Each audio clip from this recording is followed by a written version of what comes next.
Buenas tardes a todas las personas que en este momento nos acompañan en este espacio de entrevista pares. Hoy tenemos un invitado muy especial, el profesor Juan Carlos Amador Baquiro. Él es máster en educación de la Universidad del Externado, es doctor en educación de la Universidad Distrital. Actualmente el profesor Amador es profesor titular de la Facultad de Ciencias y Educación de la Universidad Distrital. Coordina una línea de investigación de comunicación en el doctorado en educación en la Universidad Distrital de Bogotá. Buenas tardes, profesor Juan Carlos. Muchas gracias por aceptar esta invitación de la Fundación Paz y Reconciliación. Buenas tardes, Carlos. Pues para mí es un gusto acompañar este espacio. Me complace mucho esta oportunidad de conversar sobre estos temas tan importantes en la actualidad nacional. Gracias. El tema de hoy es el siguiente. La democracia colombiana está en peligro. ¿Cuál es el papel de los medios de comunicación en esta crisis? Para empezar a conversar sobre este tema, le voy a pedir, profesor Juan Carlos, que nos ayude a definir, por una parte, qué son o qué características tienen los grandes medios de comunicación en Colombia y qué son o qué características tienen los medios de comunicación alternativos en Colombia. Muy bien, Carlos. Pues en principio decir que los medios de comunicación son instrumentos, soportes, dispositivos que favorecen los procesos de comunicación en un grupo social, en una comunidad o en este caso ya en un país como Colombia. Eh, Básicamente o intentando hacer una lectura un poco marxista de esa realidad, podríamos decir que los medios de comunicación se ubican como en la superestructura de la sociedad. ¿Eso qué quiere decir? Pues que están muy relacionados con los lenguajes, con los sistemas simbólicos que se producen, se circulan y se recepcionan o se apropian por parte de un grupo social. Y específicamente en cuanto a la pregunta, Carlos, pues yo creo que en Colombia y en general en el mundo podríamos hacer esa diferenciación inicial, esa clasificación que propones. Existen unos grandes medios que son medios que en tiempos contemporáneos están asociados o que dependen de corporaciones, grupos económicos, empresas incluso transnacionales, que pues ante todo son empresas informativas, ¿no? Y que pues de entrada eso ya genera preguntas muy complejas frente al papel ético y político de estos grandes medios, ¿no? Por el otro lado tenemos medios alternativos, también se conocen como medios comunitarios o incluso medios populares, y esos medios de comunicación pues intentan plantear puntos de vista, posiciones desde perspectivas distintas, ¿no? A veces en oposición, a veces de manera crítica. En conclusión, pues se puede decir que son medios que no se... no están asociados al establecimiento, que intentan construir una línea editorial propia, una perspectiva propia, pues con el propósito de aportar a la opinión pública y a la democracia en la medida de lo posible. También para seguir con este ABC en esta conversación, profesor Juan Carlos, para ir desarrollando esta idea, ¿por qué los medios de comunicación, tanto los grandes medios como los medios alternativos, son fundamentales a la hora de, digamos, de construir el Estado de Derecho o el Estado Social de Derecho, que en este caso es la característica principal de nuestro país? Bueno, muy bien. Claro, pues aparte de una serie de principios que tiene el Estado Social de Derecho muy conocidos, por ejemplo, el equilibrio de poderes, o por ejemplo, que cualquier decisión por parte del Estado esté sujeta a un marco jurídico, normativo, que esté basado en los principios de los derechos, las libertades y demás. Creo que los medios de comunicación juegan un papel muy importante en el Estado social de derecho y en general en lo que podríamos decir el sostenimiento de la democracia constitucional. En principio, los medios pueden garantizar un equilibrio informativo para que los ciudadanos puedan, por ejemplo, construir opinión pública. Pueden generar unas condiciones para que las personas tengan capacidad de argumentación y deliberación sobre asuntos públicos, por ejemplo, y de acceder a puntos de vista distintos para poder tomar posiciones frente a problemáticas, situaciones que conciernen también a lo público. O sea que, en conclusión, los medios de comunicación para una sociedad no son accesorios, no son subsidiarios, sino que a mi juicio juegan un papel fundamental en la construcción del Estado de Derecho, en la democracia constitucional, y también vale decirlo, Carlos, incluso en lo que llamamos pesos y contrapesos, ¿no? Que no solamente refieren a los órganos del poder público, sino también a los equilibrios y a los flujos de información, que sobre todo en estos tiempos, pues es algo fundamental. Bueno, ahí vamos entonces entrando, como se dice en el periodismo, a la pepa del asunto. Uno escucha hoy que los medios de comunicación están en crisis. Digámoslo más concretamente, los medios masivos o los grandes medios de comunicación están en crisis. Y por otra parte, da la sensación que los medios alternativos están floreciendo. Pero hablemos primero de la crisis o la aparente crisis de los grandes medios de comunicación en Colombia. ¿Eso es así, profesor Juan Carlos? ¿Hay una crisis de grandes medios? Y si es así, ¿por qué está ocurriendo esa crisis? Muy bien. En principio, creo que varios estudios, varios diagnósticos, al menos desde finales de la década de los 90 hacia acá, nos muestran que efectivamente hay una crisis global de los medios tradicionales de información y comunicación. Específicamente es muy sensible la crisis, por ejemplo, en medios como la prensa gráfica y de impresa, incluso en medios de televisión abierta, ¿no? Y sobre todo, pues se trata un poco como de ese cambio de paradigma en la comunicación que pues ha sido también muy estudiado por algunos investigadores, ¿no? Y es como ante los procesos de digitalización, de comunicación digital interactiva, de la omnipresencia de la imagen, de cómo empieza a tomar tanta fuerza las redes sociales digitales, las plataformas y demás, pues yo creo que progresivamente estamos entrando en una etapa donde las redes sociales principalmente y lo que ahora llaman el algoritmo web, que está como enmarcado en la inteligencia artificial y demás, cómo eso de alguna manera modifica sustantivamente los procesos de producción, circulación y recepción de contenidos.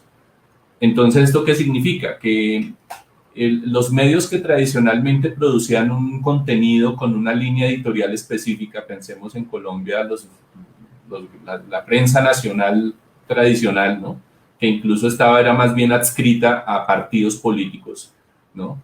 Eso se ha transformado progresivamente porque en la era de Internet y de las redes sociales, pues digamos que esa estructura se modifica en la medida en que ahora las personas no acceden a esa información como lo hacíamos en otro tiempo con toda la ritualidad que implicaba el paquete de la prensa, ¿no? Al menos yo lo viví así. En mi casa llegaba la prensa y nos repartíamos por secciones la prensa dependiendo de lo que a cada quien le interesaba. Pero hoy en día entonces más bien lo que tenemos es un flujo de contenidos, o llamémoslo así, un ecosistema mediático, y entonces la gente lo que hace es como acceder a contenidos más bien fragmentados, ¿no? Contenidos fragmentados que a la vez generan una sobresaturación de información, por llamarlo de alguna manera. Entonces yo creo que eso hace que el modelo, digamos, tradicional entre en crisis y se impongan otros modos de producción, circulación y recepción de contenidos. Entonces, creo que eso hace que pues, esa crisis encuentre en las plataformas y las redes como alternativas para poder llegar a audiencias, que es lo que está pasando finalmente hoy con los medios. Y a eso sumémosle un asunto que ya habíamos anticipado, ¿no? Y es que esos grandes medios, o lo que tradicionalmente fueron esos grandes medios, están capturados cada vez más por grandes empresas y conglomerados económicos, pues que no solamente se dedican a los medios de comunicación, sino que además tienen negocios muy importantes como sector financiero, sector comercial, bueno, negocios de muchos tipos, y creo que pues eso hace que el equilibrio de la información, pues, o la objetividad, si se quiere, pues se ponga mucho en cuestión debido como a ese esquema de negocio.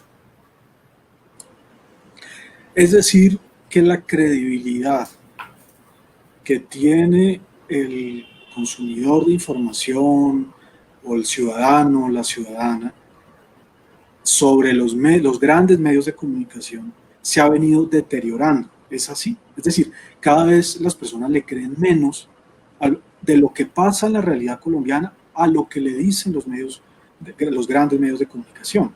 Si está bien hecho ese diagnóstico, hay un problema de credibilidad de la gente hacia los medios. Pues yo creo que esa pregunta, Carlos, tendría al menos 2 o 3 posibles acercamientos, ¿no? Uno es que efectivamente yo sí creo que hay una fragmentación y sobresaturación de información, ¿no? Entonces, como que ya las personas no son como tan fieles a un medio de comunicación, de prensa o televisión, sino que más bien esperan como que los contenidos les lleguen a ellos, ¿no?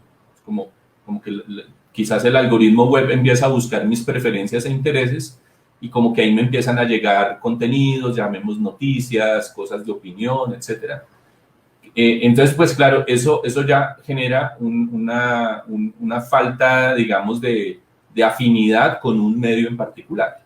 Pero el segundo asunto es que creo que cada vez más hay como cuestionamientos a los asuntos éticos de los grandes medios o de esos medios tradicionales, y mucha gente sí ha empezado a encontrar en los medios alternativos otras posibilidades de información, otros puntos de vista, otras opiniones, y al menos uno encuentra en nuestro medio, digamos, de estudiantes, profesores, ¿no? Pero digamos también en muchos ciudadanos del común, que cada vez más entonces se están acercando a estos medios alternativos, y creo que eso entonces pone en crisis al gran medio, los pone en crisis, y entonces buscan otros mecanismos quizás no tan éticos para poder llegar a las audiencias. Y creo que ahí es cuando se produce o se profundiza ese desequilibrio de información que hemos hablado, especialmente porque ya ahí priman otro tipo de intereses, ¿no? Creo que es lo que caracteriza a estos grandes medios en este momento. El periodismo, como muchos, la mayoría de los oficios es producido por personas. En este caso, por periodistas, por comunicadores.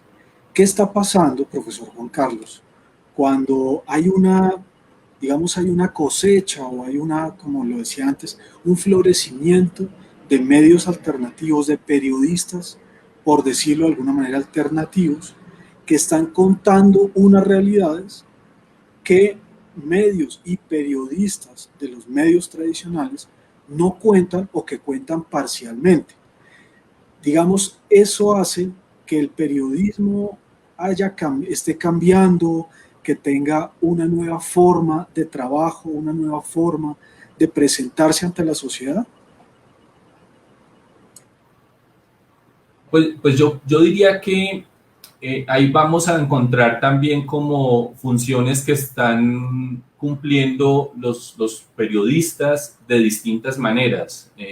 Me refiero a lo siguiente, bueno, uno encuentra que en este momento ciertos medios alternativos que tienen como una vocación investigativa y crítica están siendo muy bien valorados.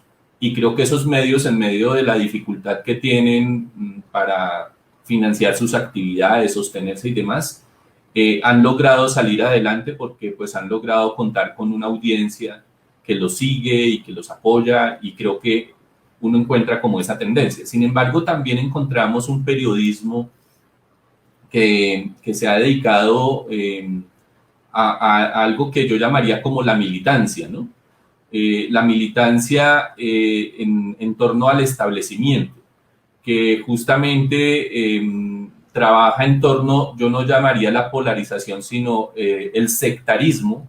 Entonces hay cierto periodismo que se ubica como en esa estrategia de sectaria y que sabe que agitando emociones, agitando a veces hasta noticias falsas en algún momento, ¿no? Entonces, en ese sentido, encontramos otro tipo, digamos, de periodismo que también saca muchos réditos de todo este fenómeno, digamos, de sectarismo y de radicalización que tienen ciertos sectores políticos en Colombia. Entonces, me parece ahí que uno encuentra que algunos periodistas, por ejemplo, le trabajan mucho a eso, les interesa mucho el escándalo, por ejemplo. Uno en este país encuentra que cada semana hay un escándalo y una tragedia distinta, entonces le trabajan mucho a eso porque tienen mucho eco en ciertas audiencias. Entonces yo haría como esa distinción, ¿no? Uno encuentra como un periodismo alternativo que está trabajándole cosas muy interesantes. Para poner un ejemplo, lo que recientemente hizo La Silla Vacía, por ejemplo, con los videos de Verbenal, de los 3 chicos que murieron en Verbenal el 9 de septiembre. Y fíjense la labor tan interesante, digamos, en términos investigativos que logra hacer un equipo de periodismo de ese medio, ¿no? Pero por el otro lado, insisto, tenemos una gente que es casi que agitadora, que casi que se pone la camiseta de un partido y que está usando permanentemente hacia las pasiones y las emociones políticas, asunto que pues realmente también es muy complicado porque las investigaciones lo que nos demuestran es que ese tipo de trabajo en muchas ocasiones no solamente puede llegar a generar más conflicto entre bandos, entre facciones políticas, sino menos conocimiento sobre lo público y lo cívico en la ciudadanía. Entonces creo que encontraría al menos esas dos formas de periodismo, al menos en este momento. Así como mencionó un ejemplo de un trabajo que produjo, digamos, admiración, que fue hace un par de días esa investigación que dio a conocer La Silla Vacía. Por el otro lado, ¿qué ejemplos nos puede dar sobre ese tipo de periodismo militante que defiende una causa oficial, una causa gubernamental o una causa, digamos, de poder y el ciudadano pierde la oportunidad, en ese caso, de conocer o de saber la verdad de su país? Pues Carlos, yo creo que hay varios ejemplos, ¿no? Me parece a mí que en este momento uno encuentra un grupo grande de periodistas y sobre todo de gente que está haciendo trabajo de opinión, etcétera, que pues cada vez que se interpela al gobierno, que se generan interrogantes en torno al cómo procede el Ejecutivo, por ejemplo, frente a todo esto que estamos hablando del riesgo que tiene en este momento el Estado de Derecho, la manera como se ha venido cooptando, por ejemplo, a los órganos de control, la manera en cómo ha habido una actitud omisiva y hasta cómplice, por ejemplo, de asesinatos de líderes sociales, de masacres, de lo que recientemente pasó el 9 y 10 de septiembre, en fin.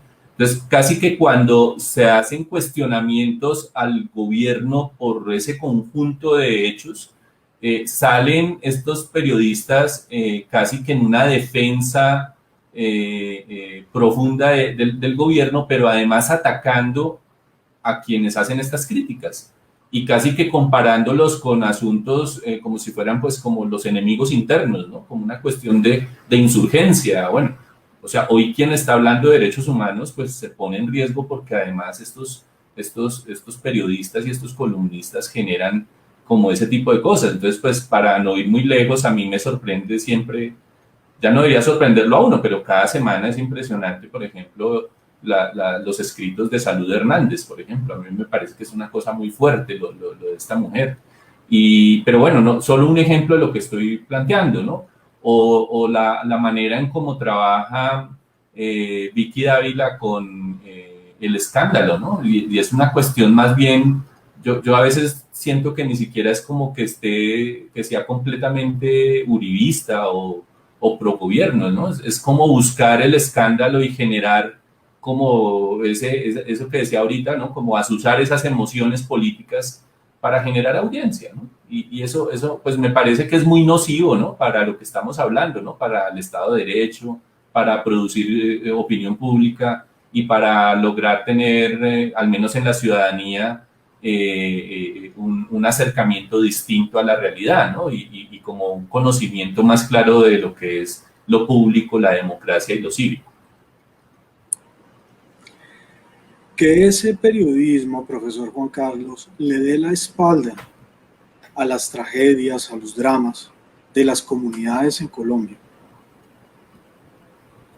tiene que ver con el tema de la pauta oficial, es decir, que sea un periodismo o que sean periodistas que están profundamente comprometidos no con una causa ni con un principio, sino con un tema puramente económico, con un tema puramente, digamos, de recursos. Y es la pauta que el gobierno nacional, que las administraciones locales contratan en los grandes medios de comunicación. ¿Usted cree que sí tiene que ver que se muevan de esa manera, que tengan esa forma tan peculiar de contar este país con la pauta? Sí, Carlos, yo he venido como haciendo un seguimiento al tema de la publicidad oficial, ¿no? Lo que llamas la pauta. Que, digamos que eso no es nuevo, ¿no? O sea, en Colombia desde hace mucho tiempo y en muchos países, la pauta oficial, lo que podríamos decir en comunicación, la propaganda de gobierno ha sido ampliamente utilizada. La Comisión Interamericana para Derechos Humanos, por ejemplo, hace una distinción entre la pauta pagada y la pauta no pagada. Entonces, lo más preocupante, lo más crítico es la pauta pagada, que hoy, por ejemplo, está representada en los publireportajes que, por ejemplo, paga el gobierno a determinados medios para pues, poder aparecer, mostrar la gestión de gobierno y demás. Entonces, yo diría que en este punto es importante hacer una distinción. La primera es que es muy importante que los gobiernos establezcan formas de comunicación con la ciudadanía para dar cuenta de su gestión, de lo que hacen, de lo que pasa, y yo creo que eso es legítimo. En cualquier gobierno, en cualquier Estado de Derecho, yo creo que eso es legítimo. Incluso que haya medios públicos, ¿cierto?, que no se dediquen a hacer propaganda de gobierno, sino información oficial para que la comunidad, la ciudadanía tenga acceso. Pero ese es un asunto. El otro asunto es cuando los gobiernos con nuestros impuestos, que no son un asunto menor porque es mucho dinero, utilizan esos recursos para hacer propaganda de gobierno. Y entonces ahí encontramos una serie de asuntos que al menos con este gobierno han sido muy cuestionables. Uno de ellos pues es la cantidad de publireportajes que han venido haciendo pues casi que desde el inicio del gobierno, pero que especialmente se ha concentrado al menos durante esta época de pandemia. Otro asunto que es que genera muchos interrogantes es, por ejemplo, el contrato que hizo el gobierno, más o menos de 20.000 millones de pesos, con agencias de publicidad, con agencias de comunicación, para hacer una estrategia de comunicación digital y para poder identificar cuáles eran los influenciadores que favorecen o no al gobierno y los calificaban con positivo, negativo o neutro, que yo recuerdo que eso sonó mucho por algunos días, ¿no? Entonces, en ese sentido, bueno, y además, no olvidemos lo otro, ¿no? El 50% de ese contrato estaba originado en el Fondo de la Paz, en el Fondo para la Paz.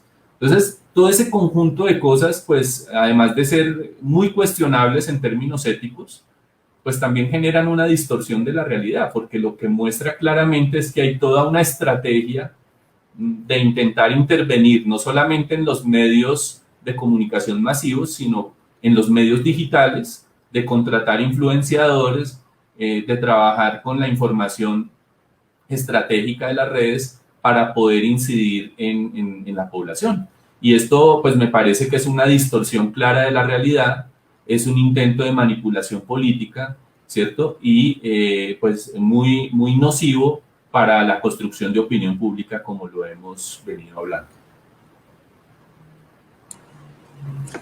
Han cambiado las plataformas, han cambiado las formas de hacer reportajes, de hacer reportería, han cambiado las formas de investigación periodística.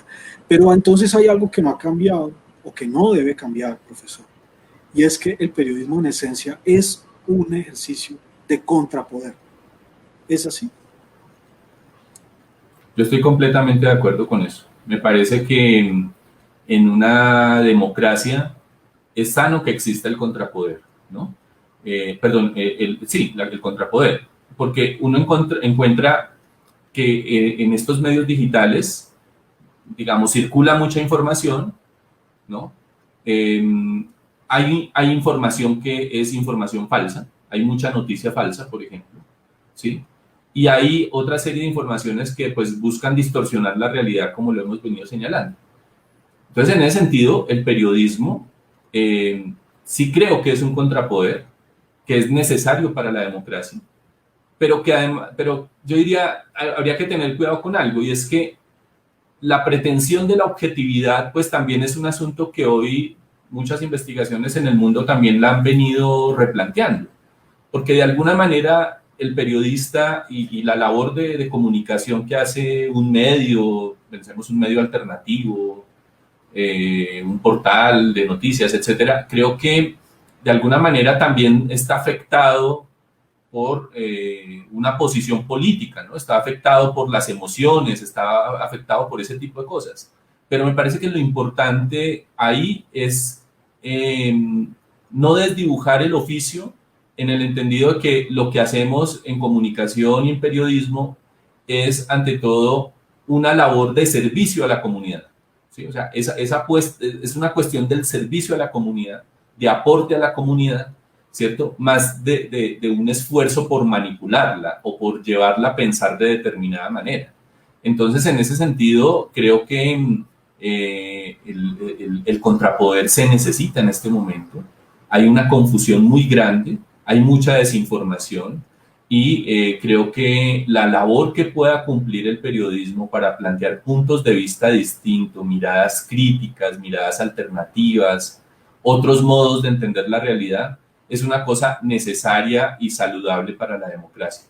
Y ojalá en Colombia sigan creciendo los medios alternativos para que se logre eso, porque de lo contrario, estos procesos, como hemos venido, de concentración de poder, de desequilibrio de información, pueden ser muy críticos a futuro para la democracia.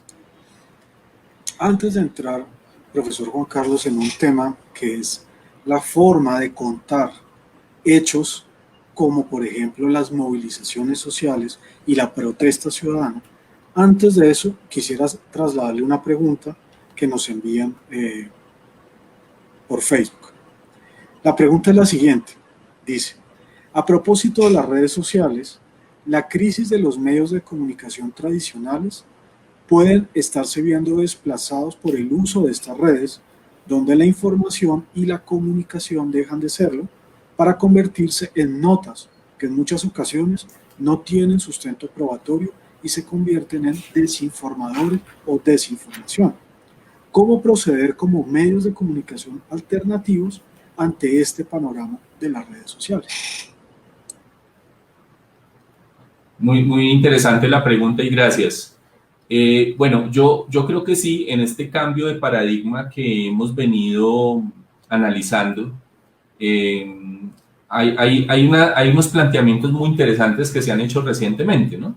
Y es cómo en los medios contemporáneos estamos transitando de eso que en su época se llamó la agenda setting, eso por allá en los 70 surgió, que era como el modo en cómo los medios imponían una agenda política, ¿no? La manera en cómo los medios, y no solamente incidían en el qué, sino llegaban a incidir en el cómo, o sea, no solo el qué del tema, sino el cómo pensar el tema.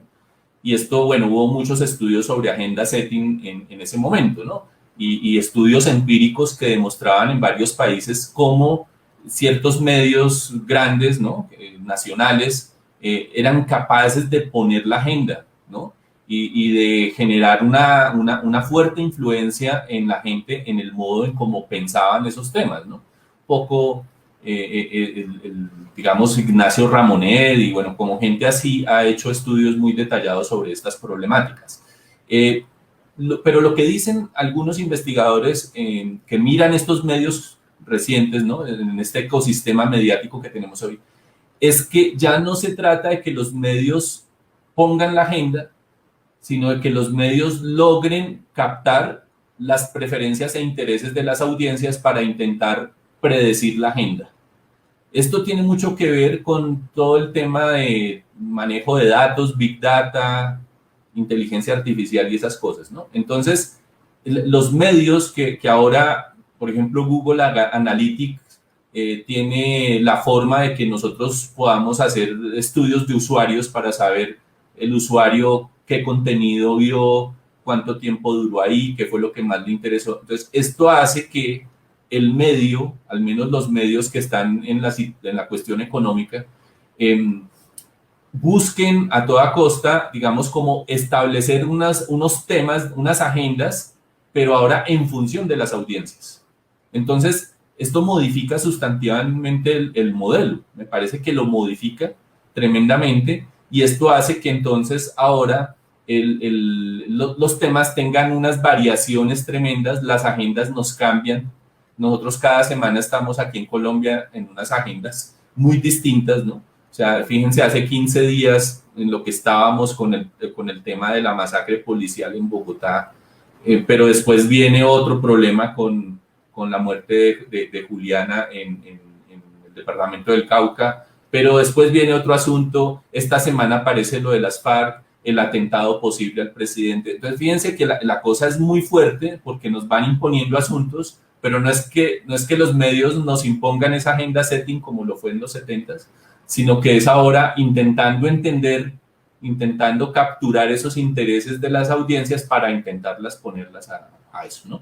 Y por el otro lado, sobre esa pregunta muy importante, yo estoy de acuerdo en que hay un océano de información, hay infoxicación, mucha gente, digamos, mira titulares, mira aspectos superficiales de la información y creo que pocas veces se detienen en profundizar, mirar puntos de vista, seleccionar, porque en muchas ocasiones es más bien miran lo que el algoritmo les pone en una red social. Y creo que eso es un proceso muy distinto a cuando un lector, una audiencia está interesada en profundizar en unos temas específicos a partir de distintas fuentes. Entonces, la red social se ha convertido en una fuente, digamos, de información y la responsabilidad del periodismo es cómo responder frente a esa cantidad de información que ofrece la red social.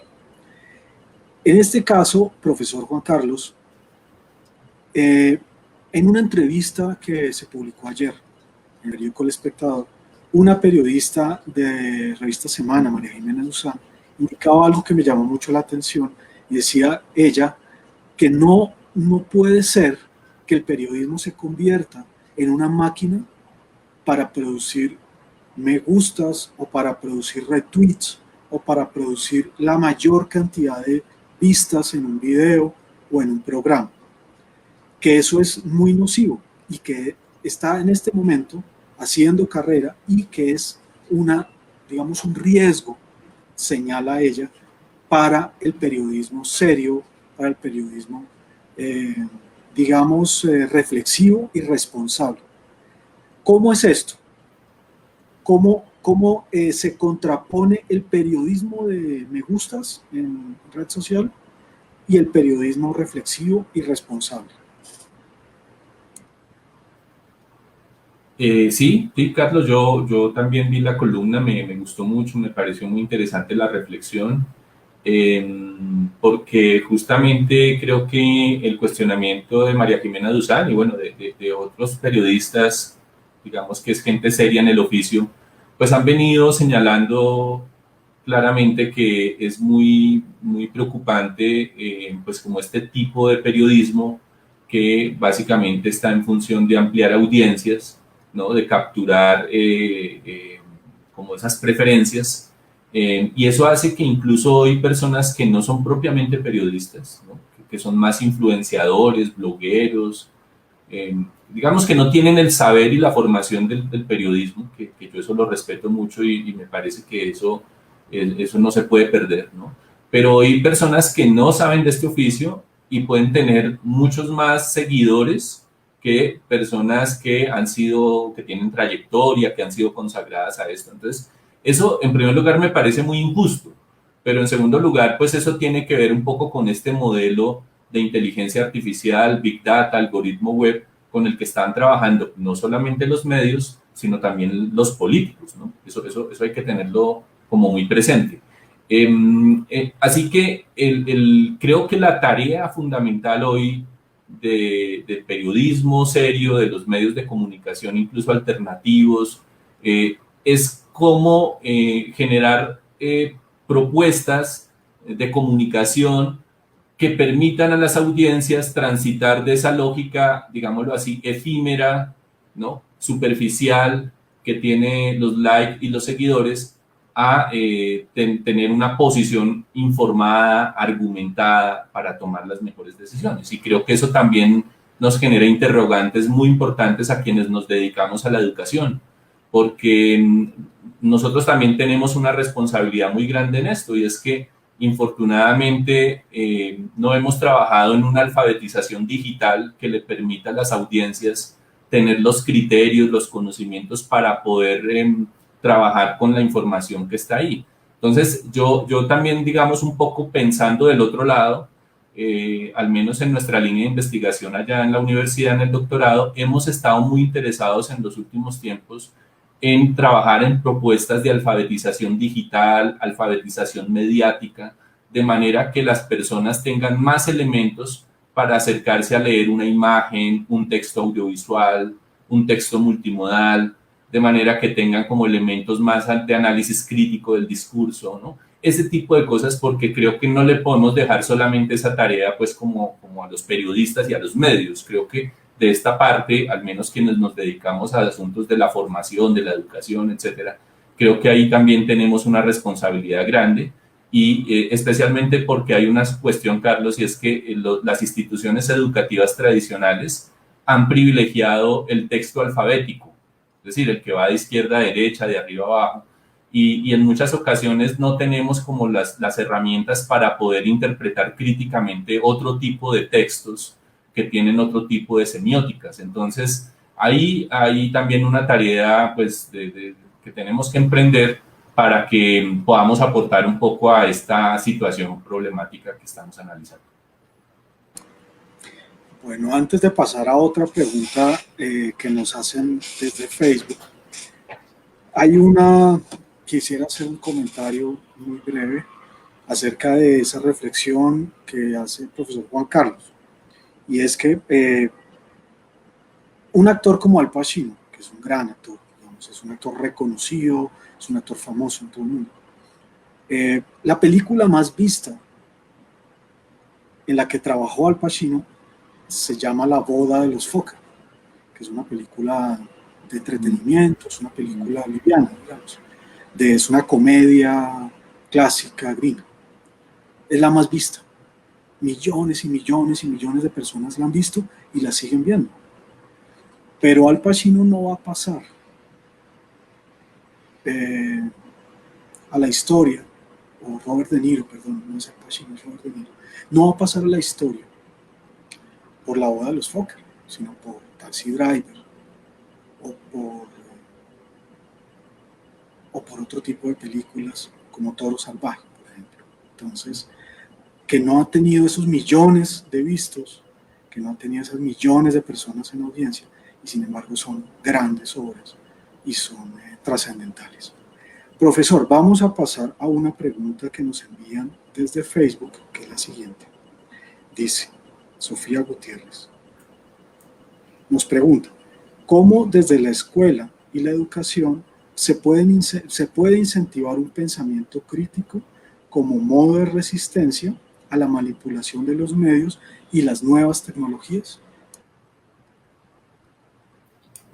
Bueno, muchas gracias a Sofía por la pregunta. Me parece muy interesante porque pues creo que un poco el trabajo que hemos venido haciendo en la línea de investigación en la universidad y con una red en la que participo, que es la Red de Comunicación Popular en América Latina, pues nos hemos hecho este tipo de preguntas, ¿no? Entonces yo creo que tenemos que pensar seriamente en cómo desde una pedagogía crítica eh, podemos trabajar con, no sé si en el entorno escolar, en el entorno universitario, incluso en otros entornos educativos, en torno a prácticas educativas que sean capaces de, primero que todo, visibilizar los modos en cómo se nos distorsiona la realidad. Yo creo que eso es una tarea muy importante porque en muchas ocasiones no nos damos cuenta, o sea, nos parece normal, que así es el mundo, así es esto. Entonces, pues creo que una primera forma de formación, de alfabetización a la sociedad tiene que ver con cómo las personas son capaces de interpretar la realidad y de entender, como en una época lo planteó Chomsky, Ramonet, ¿no? Ese desequilibrio de la información, ¿no? ¿Cómo es que nos venden la moto? Decían en esa época, ¿no? ¿Cómo es que hacen? Y dejar de desnaturalizar eso que nos parece pues normal a todos, ¿no? Y por el otro lado, creo que también se trata de prácticas educativas que podamos desarrollar desde las distintas áreas del conocimiento para que entendamos cómo es que se reproduce el orden social. Y cuando hablo de reproducción del orden social, un poco en una perspectiva sociológica, es la manera en cómo se reproducen el clasismo, el racismo, el machismo, el patriarcado, todas esas formas de dominación que hemos venido naturalizando, pero que además hemos instaurado en nuestras mentes, en nuestros cuerpos, en nuestros discursos. Entonces, empezar a volver extraño eso que para todo el mundo ha sido como normal y natural, me parece que es como un paso fundamental, ¿no? Yo creo que no hay como recetas frente a esto, pero creo que sí es muy importante lograr esos procesos y sobre todo develar como el papel que juegan los medios de comunicación en esto. Porque yo diría hoy algo, Carlos y compañeros de la audiencia, es que hoy la arena política, la lucha política, también tiene mucho que ver con el lenguaje, tiene que ver con los discursos, tiene que ver con las imágenes. Ahí también hay una lucha por el poder, una lucha por el sentido, que no solamente tiene que ver con esas formas de dominación explícitas que hace una clase dominante sobre otra, sino que también se juegan las palabras, en los discursos, en las expresiones que circulan ahí y que especialmente hoy están en el escenario de redes sociales, plataformas y demás. Para terminar, profesor Juan Carlos, estamos en un momento crítico de la democracia en Colombia. Ayer el senador Iván Cepeda advirtió que se viene por parte del gobierno la declaración de estado de excepción, que sabemos que es una manera de cortar, de coartar, de limitar libertades ciudadanas y al parecer tiene como principal objetivo limitar las libertades ciudadanas para ejercer el derecho a la protesta social, que es algo que sabemos que le preocupa mucho al gobierno en general y a los gobiernos locales. La gente en las calles indignada por esta situación tan dramática que estamos viviendo en el país. Entonces, profesor, ¿cómo los grandes medios de comunicación en su evaluación, cómo han cubierto, qué tipo de información le han dado a la ciudadanía sobre la protesta social este año en Colombia, este año de pandemia, y cómo lo han hecho los medios alternativos en su evaluación, y cómo deberían informar los medios de comunicación en general una situación como la protesta social en Colombia?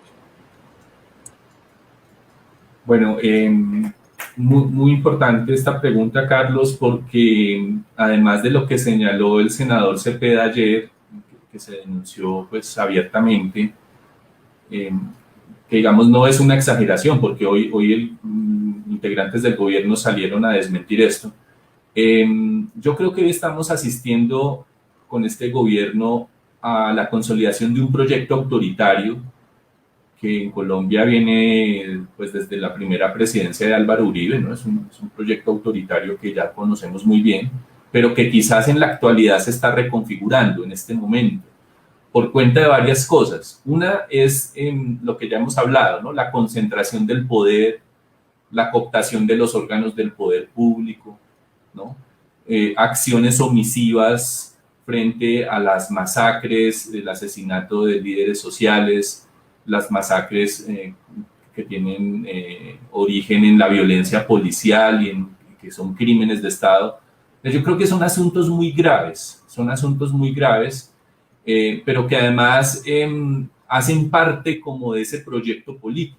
O sea, aquí la cuestión es que el profundizar esta exacerbación de radicalismo en contra de las cosas más básicas de los derechos humanos, las libertades y la democracia, hacen parte de las banderas de este proyecto político. Entonces yo sí creo que estamos frente a un momento, a una situación crítica con la consolidación de este proyecto autoritario, y aquí más que en cualquier otro momento se necesita de unos medios de comunicación comprometidos éticamente y políticamente con la verdad, con la capacidad de decir las cosas como son, de no distorsionar la realidad, de no caer en las lógicas, digamos, del establecimiento. Pero eso es muy difícil, Carlos, con los medios grandes. Los grandes medios, si usted se pone a pensar, si un propietario como Sarmiento Angulo va a intentar informar algo de esto, por ejemplo, con esa línea editorial, ¿qué se va a poder decir? ¿Sí? Fue cuando apareció lo de Odebrecht. ¿Cómo iba el Tiempo a hablar de Odebrecht si pues el dueño del Tiempo o el mayoritario del Tiempo tenía algo que ver con este problema? ¿Sí? Y eso explica en parte la problemática que tiene esto, que no lo ha podido resolver la ley de medios y de TIC que salió el año pasado, que por lo contrario lo que hizo fue concentrar el poder y darle más poder al Ejecutivo para el manejo de los medios y de las TIC. Entonces, en ese sentido, yo no tendría muchas esperanzas en que los grandes medios, con algunas excepciones, ¿no? Recordemos que al menos, por ejemplo, en Revista Semana todavía hay gente como Ariel Ávila o como María Jimena Duzán que tienen una posición independiente y crítica, ¿no? Pero yo diría que en este momento, frente al riesgo inminente de un estado de excepción en Colombia, se necesitan medios alternativos fortalecidos, con capacidad de construir narrativas para que la gente comprenda lo que está pasando, ¿no? Que fortalezca la mirada crítica y el periodismo investigativo, y que además haga posible que la participación ciudadana con esos medios también sea posible.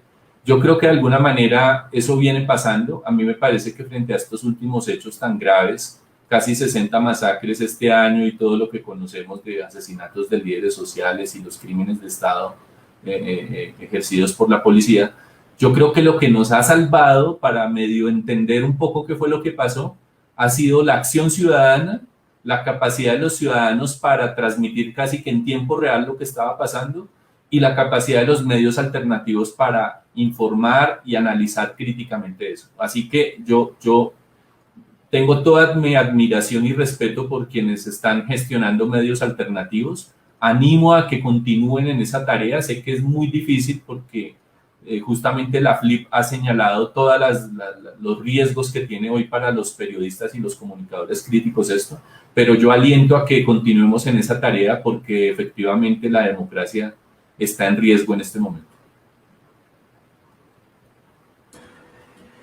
Para terminar, profesor Juan Carlos, una pregunta de Facebook. Ya sería la última. La hace Tyler Gio. Evidentemente existe un discurso, pregunta, del odio que genera audiencias.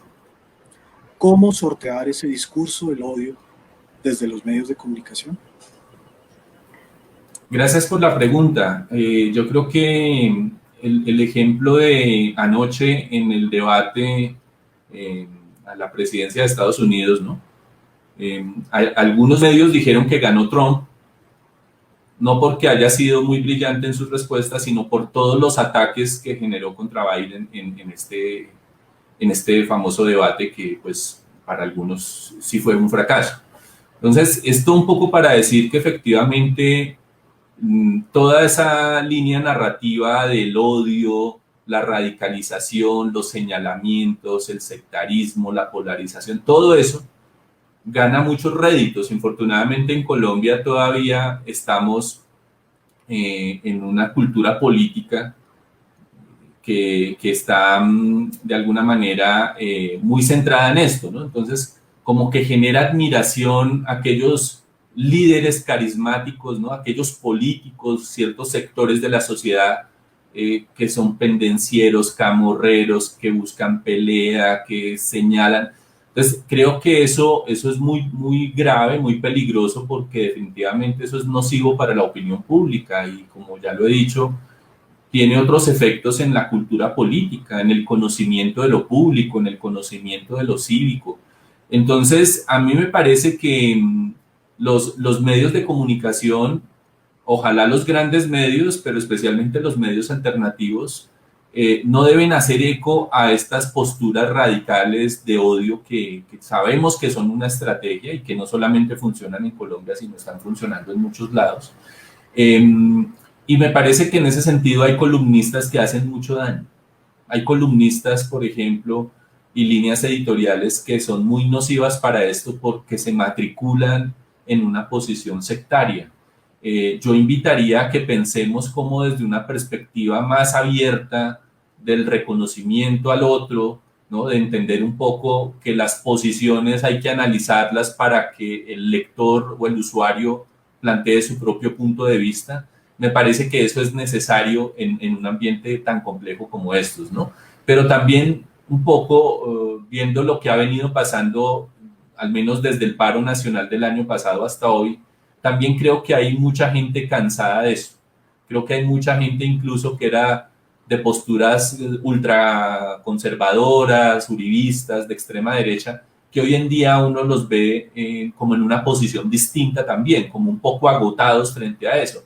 Así que me parece que quienes tenemos una postura distinta a esa, no debemos caer en la trampa también de estar señalando y estar en una posición radical en contra de ese proyecto autoritario, porque es que me parece que estamos cayendo en la trampa de lo que ellos han hecho.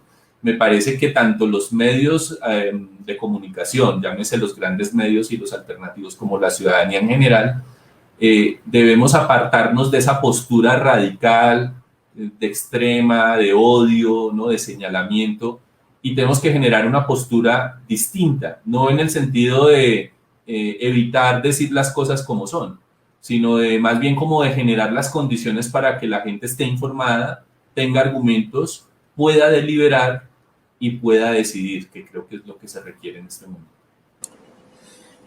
Bueno, esa es la gran responsabilidad que tienen los medios de comunicación con la democracia en Colombia, con la salud del Estado Social de Derecho. Los grandes medios, los medios alternativos como pares.com.com, esa es la gran responsabilidad que tenemos. Profesor Juan Carlos Amador, muchas gracias por este espacio, por haber resuelto nuestras inquietudes, nuestras preguntas. Carlos, fue un gusto haber estado en este espacio. Reitero mi admiración por el trabajo que ustedes están haciendo. Siempre lo sigo en el portal. Me parece que es una fuente de información muy útil para todos estos temas que estamos hablando. Y les deseo muchos éxitos en esta tarea que ustedes están desarrollando. Muchas gracias, profesor. Para todas las personas que se conectaron a este espacio, muy buenas noches. Muchas gracias.